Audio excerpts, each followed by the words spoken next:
James Gunn and Peter Safran's DCU continues to expand. The recent announcement of new projects and updates on previously announced ones, the DCU could potentially be bigger than the MCU. But is that a good thing? Hey Internet, I'm Chris, and this is the place on the internet where I talk about comics, movies, games, and things I'm generally passionate about. Before we get into exciting updates on the DCU, please leave a like, comment, subscribe, and let's dive in. So DC Studios recently had a press event where they invited members of the press to talk about their upcoming slate, update people on previously announced projects, also to kind of give a State of the Union address in terms of where the DCU is and where it's going. Now this is all exciting, but I think there is potential to make the same mistake that the DCEU made by chasing the Marvel Dragon. But before we get into the bad, let's dive into the good. So James Gunn is deep into Superman. We're only a couple months away from the release. He's updated us on the fact that a new trailer is being cut together. I can imagine that is going to probably come around CinemaCon, where they're presenting in front of theater owners. There has been rumors that Warner Brothers is going to have a huge presence there over Comic-Con to show theater owners what they're working on. Maybe we'll get some updates on Supergirl, which is currently filming. They're real deep into production on that. And James Gunn seems excited about the direction of that film. And speaking of things that are already filming, Lanterns, starring Kyle Chandler as Hal Jordan and Aaron Pierre as Jon Stewart. That started filming about a week or two ago. Gunn expresses excitement over the show. I'm cautiously optimistic because that is an Earthbound story about Lanterns, so we'll see. But it is cool to see how excited Gunn is about the interconnectedness of the DC universe. You have Guy Gardner, a Green Lantern, appearing in Superman, and then you also have two very different Lanterns appearing in the Lantern series on Max. And that is a show that is going to go for multiple seasons if the first season is successful. Unlike Penguin, which they've talked about season 2, but it was pitched initially as a limited series, and the success of the first season has got them talking about a season 2, but a lot of that lands on Colin Farrell and him wanting to dive back into the Penguin suit and that makeup, which is really taxing. But if you look at that success, not only was it a huge rating success for HBO and Max, but it's won a ton of awards. Colin Farrell's Penguin is probably the most decorated performance we've ever seen. And while we're on the topic of the Batman, it looks like Matt Reeves hasn't turned in a script for the Batman 2, which is insane when you think about it. But that's not to say that we won't be getting much Batman content over the next few years. It is DC Comics after all. And, I think there is one fandom that can't complain in the world, and that is Batman fans. Please, Daddy. I told you, when I'm finished, you can have what's left. Whether it be in comic books, TV, animated, there's always going to be a Batman something. And that sentiment was shared by Peter Safran, who discussed the fact that, yes, October 2027 is the current date for the Batman 2. He said one thing is for sure, a Batman movie is coming out in October of 2027. Now that could be the Batman Brave and the Bold or the Batman Part 2. We'll see. Hopefully Matt Reeves gets done with the script because the first one and the Penguin were amazing. And it's clear that the cast is really excited about the story he has cooking, so he's obviously shared story details. And James Gunn and Peter Safran have seen parts of the script, which they're really excited about.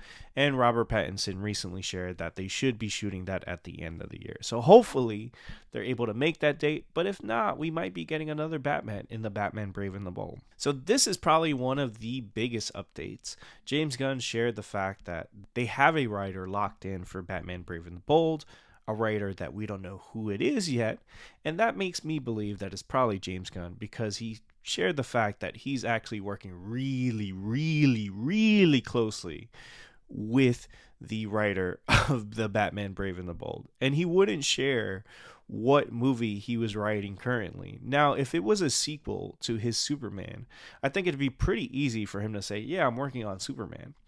But the fact that he hasn't shared what he's actually working on makes me think that he's probably working on Batman Brave and the Bold. Because I think if someone was working on a Batman movie, the trade, someone would have found out, hey, who is actually doing it?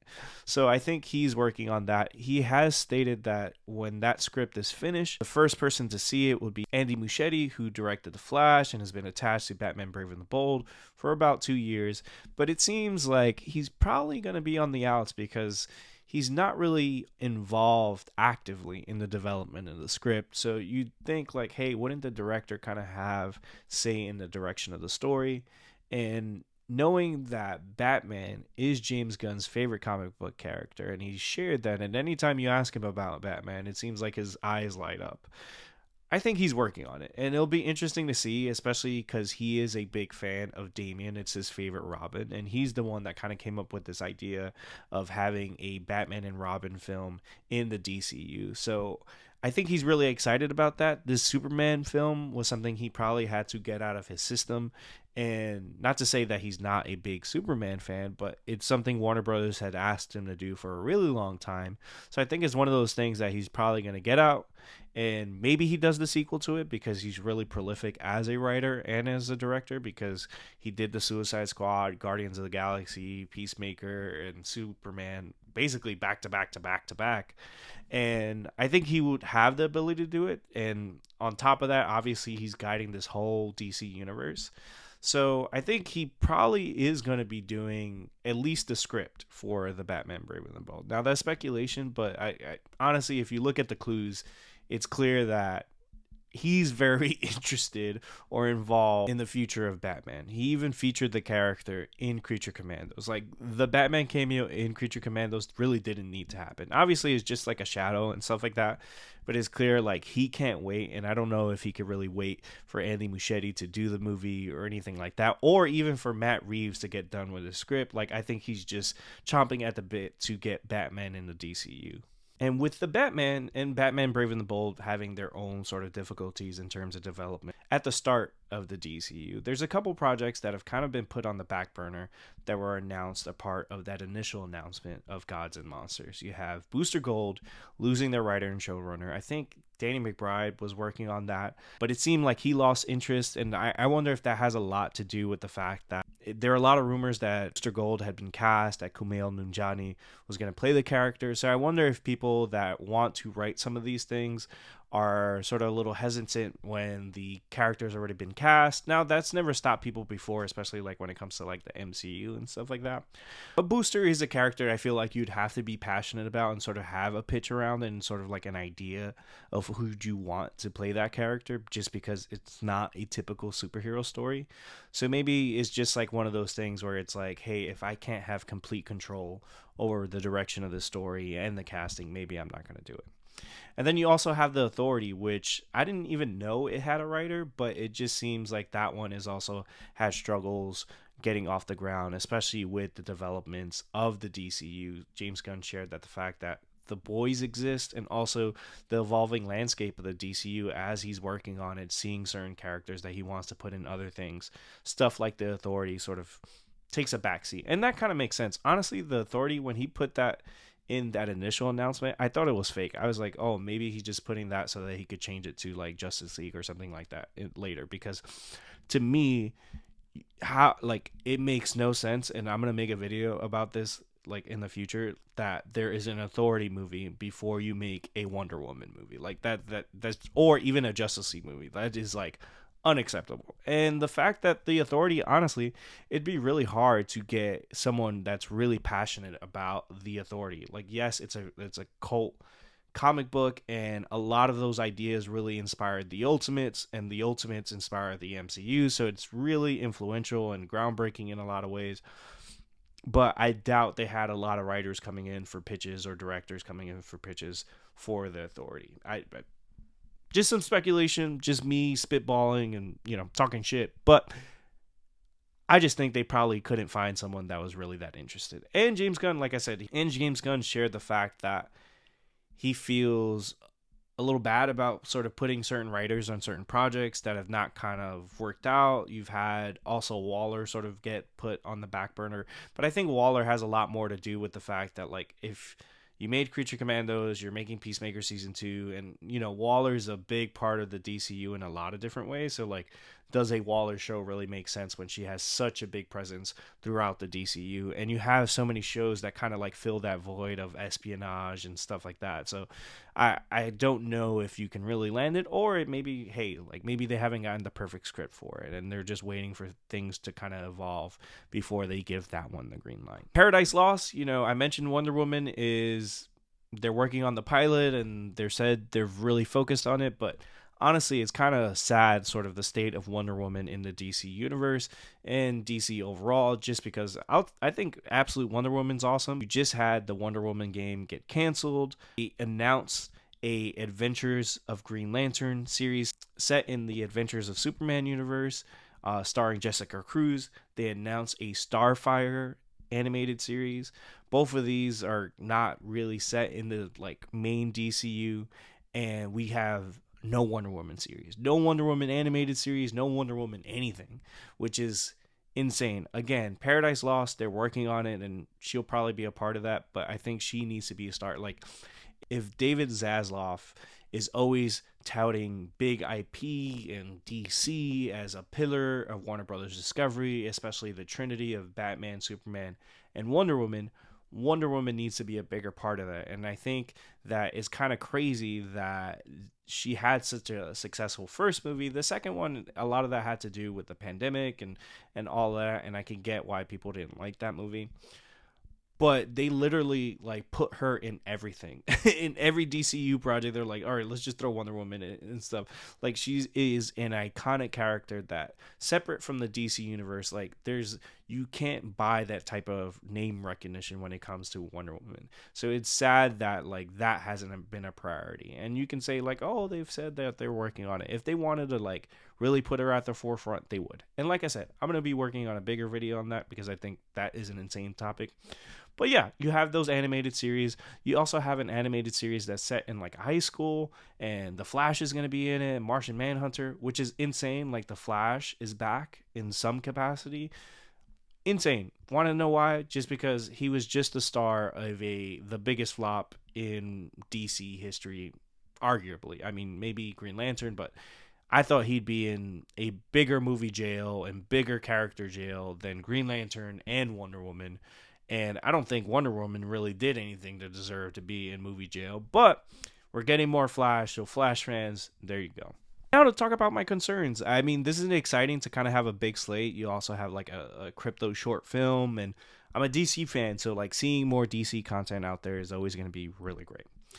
But a lot of what was wrong with the DCEU was that they were rushing to sort of like get to that success of the Marvel Cinematic Universe. And if you look at the Marvel Cinematic Universe, sort of the problem that they're in right now is a quantity over quality approach.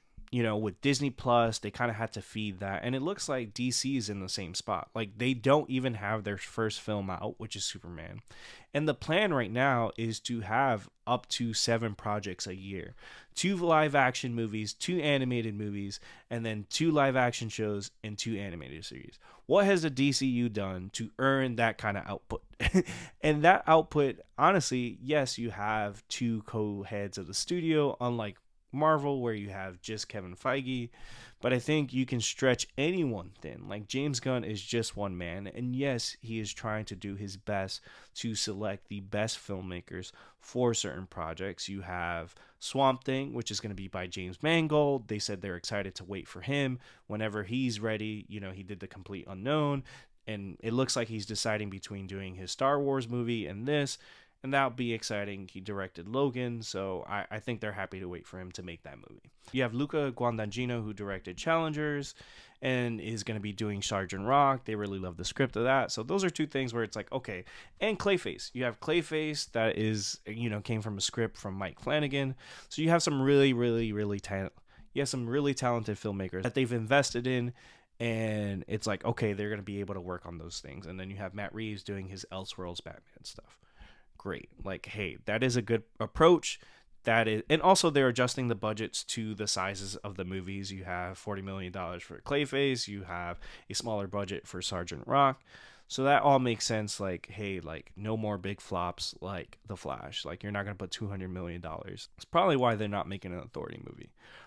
But again, like, when you're making like 7 projects a year, like again, at Marvel at its peak, when it was doing like 2 or 3 movies, just a movie, not Disney Plus shows or anything like that. That is like when they were at their sweet spot, where they were able to have much more quality control.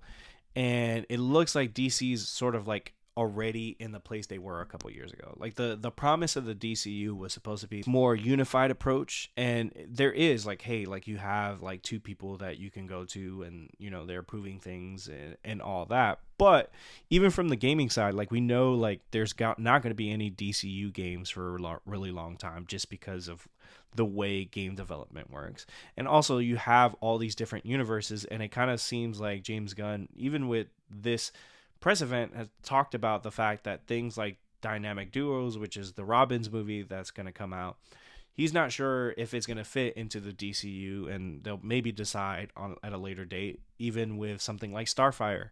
So it's like, again, it's like the DCEU where, hey, this might be canon, like something like Shazam, where we reference certain things, and if it does well, then we'll put it into the main universe and all that. And it just seems like, again, like it's not as scattered as it used to be, but it's still like pretty like stretched thin, and I don't know if that approach works.